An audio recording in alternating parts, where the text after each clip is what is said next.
करूंगा कि हिंदुस्तान के मुसलमानों को दूसरे दर्जे का शहरी न समझा जाए।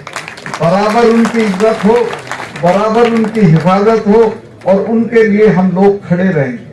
और ये कोई समझाने की बात नहीं, हमारे देश का इतिहास भाईचारे की मिसालों से भरा पड़ा है।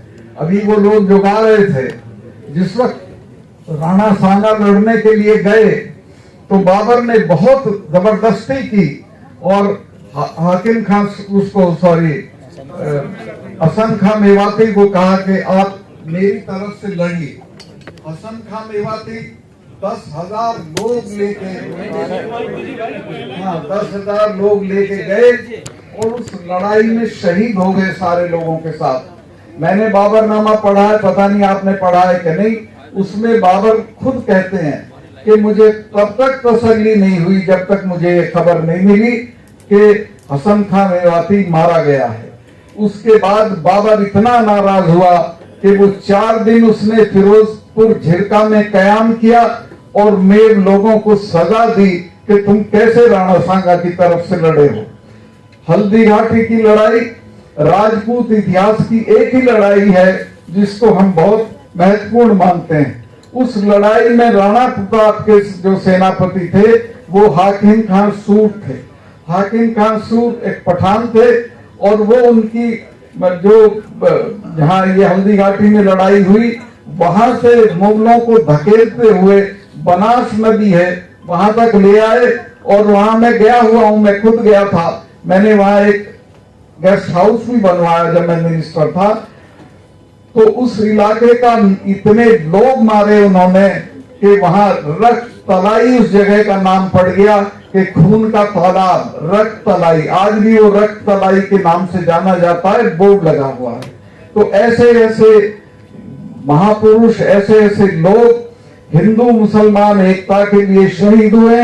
अगर हम इनको भूलेंगे तो अपना इतिहास भी भूलेंगे और हम अपनी जो खासियत है हमारे इतिहास की या हमारी कौमों की उसको भी भूलेंगे। मैं एक बात और निवेदन कर दूं कि देश में बहुत बड़ी साजिश इस वक्त चल रही है कि इन लोगों को लड़ा दिया जाए और ये चलती रहेगी इलेक्शन तक।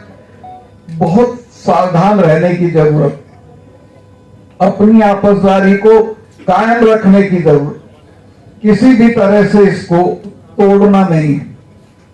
और मुझे इस बात की खुशी है कि हमारी खाप पंचायतों ने साबित कर दिया कि वो इस जज्बे के साथ जिंदा हैं और आगे भी मुझे भरोसा है कि ये लोग उसी तरह से खड़े रहेंगे। बहुत एक अरसे से आप यहाँ बैठे हुए हैं, बहुत लंबा हो गया। मैं बहुत लंबी तकरीर करने के पक्ष में नहीं हूं, सिर्फ इतना कहना चाहता हूं कि एकता से रहिए। और हिंदू भाइयों से जरूर कहूंगा कि तुम्हारी अगर तादाद ज्यादा है तो तुम्हारी जिम्मेवारी भी ज्यादा है और तुम इस बात को आश्वस्त करें, इसकी बात की मजबूती करें कि हमारे मुसलमान भाई को दूसरे दर्जे के नागरिक की निगाह से न देखा जाए, उसके साथ कंधे से कंधा मिला के खड़े हो जाएं तो आपको कोई दिक्कत नहीं होगी। मैं जब मुजफ्फरनगर का दंगा हुआ उसमें हमारे गोद का एक गांव है फुगाना, उसमें वो दंगा थोड़ा ज्यादा हुआ था। तो मैं वहां गया, लोगों से पूछा मैंने क्या हुआ। उन्होंने कहा जी बहुत गलती हो गई। उनको किसी ने खबर दे दी कि मलिकों का जो गोद का दादा है वो पीछे मुसलमानों के किसी गांव में मार दिया गया, जबकि वो गलत खबर थी। तो उसके रिएक्शन में वहां दंगा हुआ। तो गांव के लोगों ने, आप यकीन करोगे, रोते हुए कहा कि ये तो हमारी जिंदगी, हमारा तो गंडासा नहीं चढ़ता इनके बिना, हमारा तो कोई काम इनके बिना नहीं होता।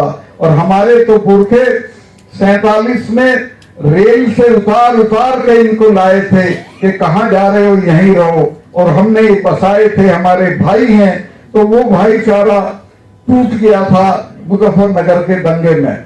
मैं कोच साहब और इन लोगों का शुक्रगुजार हूं कि इन्होंने जो ये अपना नूह के दंगे के वक्त जो स्टैंड लिया, वो लहर हमारे यहाँ भी चली गई। जाटों का और मुसलमानों का जो तफरका था वो उसी दिन खत्म हो गया और हम भी आप जैसे ही हो गए हैं। और अब हमारे यहाँ कोई फिरका परस्ती पश्चिमी यूपी में भी नहीं है। तो इसको फैलाना है। ये मेरे साथ बैठे हैं अपने गोदारा साहब, ये अभी सीकर में सम्मेलन करके आए हैं, इससे पहले भी सम्मेलन किए हैं और एक लहर चल पड़ी है इस तरह के सम्मेलनों की।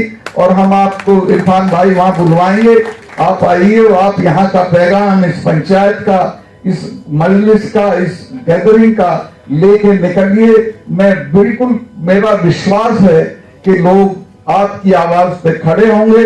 बहुत बहुत शुक्रिया।